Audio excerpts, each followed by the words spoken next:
Hello everyone. In this video, I will show you how to use FX Replay to backtest. Start by opening FX Replay, click on Sessions to begin. Now create a new session. Give your session a clear name so you can find it later. After naming it, set your starting balance. Choose a realistic amount that matches how you would trade in real life. This helps you build better habits. Next, select the assets and time frame. Choose what you want to practice. This can be Forex pairs, indices, or crypto. Pick one or a few markets you understand or want to improve on. After that, define the starting date and the ending date. This will decide where your backtesting begins and ends in the historical chart. Now you can select the speed of the replay.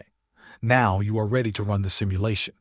Use the replay feature to move forward in the market. Go candle by candle.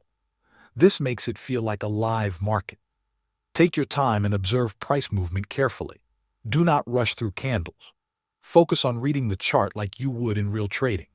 When you see a setup, execute a trade. Click the order button or the plus icon. Choose your trade direction, either buy or sell. Set your stop loss to control risk. Then set your take profit level based on your strategy. Confirm the trade and continue the replay to see how it plays out. As you trade, FX Replay automatically records everything. Thanks for watching.